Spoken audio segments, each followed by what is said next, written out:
नमस्कार साथियों, भीनमाल हलचल में आपका स्वागत है। तो हम बात करने जा रहे हैं मूलभूत ढांचे की सुविधाओं को लेकर कि जिस जिस एरिया में जो मूलभूत जो ढांचा है वो सुदृढ़ हुआ है, तो रोड जैसे रोड कन्वेंटी हो, जो कि कह सकते हैं कि ये लोगों का बहुत ही जीवन आसान हो गया है। किसी ज़माने में जैसे कि उदयपुर का रोड है और यहाँ पर काफ़ी समय पहले की ही बात है कि उस ज़माने में मतलब शाम के बाद में इस रास्ते से गुजरने की सख्त मनाही थी, परंतु अब कुछ सुविधाएं हुई है, जैसे रोड कन्वेंटी हुई है। तो इसी के बाद से जैसे कि जालौर ज़िले के लिए अहमदाबाद एरोप्लेन पकड़ने की जगह ये आसान और नज़दीक में ही लगता है, क्योंकि यहाँ पर कुछ जो कि ट्रैफिक है वो बहुत कम ही रहता है। वह आसानी से सही समय पर फ्लाइट पकड़ी जा सकती है। परंतु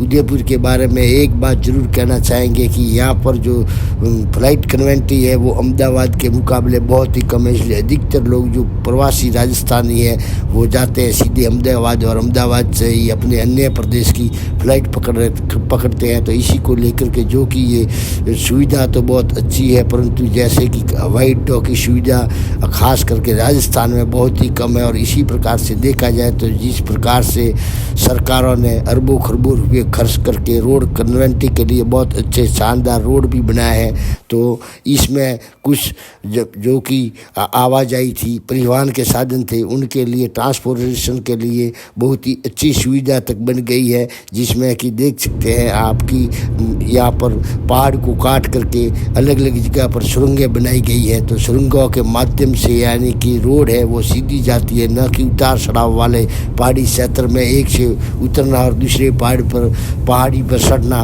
वो अब नहीं रहा है। अब आसान तरीके से जो कि 6 घंटे का रास्ता था वो अब 3 घंटे में सिमट गया है। तो इसी प्रकार से मूलभूत सुविधाओं को लेकर के जो सरकार ध्यान दे रही है, परंतु और भी इसकी अधिक आवश्यकता है कि इंफ्रास्ट्रक्चर के सिवा विकास के मायने नहीं माने जाते। जिस प्रकार से इंफ्रास्ट्रक्चर है वो जैसे जैसे मजबूत होगा वैसे वैसे राजस्थान में कल कारखाने और फैक्ट्रियाँ खुलेगी, तो राजस्थान भी आगे बढ़ सकता है। परंतु कुल मिला के कहा जाए तो अन्य प्रदेशों के मुकाबले जो कि भले ही केंद्र व राज्य की सरकार एक हो, परंतु उतना ध्यान राजस्थान पर नहीं देती है। तो इसी के कारण ही ये सब लोमालट लटकन फल बने हुए हैं। तो इसी को देखकर देख सकते हैं आप कि अरबों खरबों रुपये खर्च होते हैं तब ये मूलभूत ढांचा तैयार होता है और वो उसमें लगता है आय करदाताओं का अभिन्न योगदान, जिसी के कारण ये सारे कार्य हो पाते हैं। तो इसी को लेकर के इन पहाड़ियों को काट करके बनाए गए रास्ते से आवागमन बहुत ही सुदृढ़ व सुगम हो गया है। जैसा कि देख सकते हैं कि किसी ज़माने में रात के समय में प्रशासन तक की इस रोड से चलने की मनाही हुआ करती थी, क्योंकि ये आदिवासी एरिया था और लूटपाट से भयभीत रहते थे। रात के समय में आदिवासी एरिया में लोग पत्थर डाल देते थे और फिर वाहन वाले से लूटपाट होने का भी बहुत ही खतरा रहता था। अब ऐसी वैसी कुछ चीज़ रही नहीं है, आवागमन का साधन बहुत ही सुदृढ़ व सुगम है।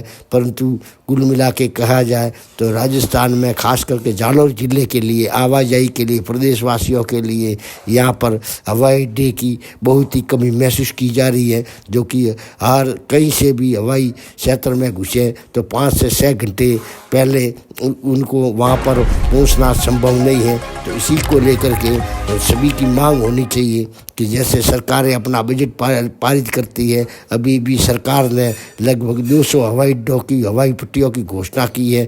तो जैसे कि आबू रोड का जो हवाई पट्टी है या कह सकते हैं नून की, उसको लेकर के अगर सरकार आगे बढ़े तो जो प्रवासी राजस्थानी हैं जो कि बाहर से अपने रोजगार के जरिए राजस्थान में पैसा लाते हैं, उनके लिए आवाजाही बहुत ही सुदृढ़ तरीके से हो सकती है। और इसी तरीके से सभी नज़दीकियाँ हैं वो कम समय में ही मापी जाती है। तो देखते रहिए भीनमाल हलचल।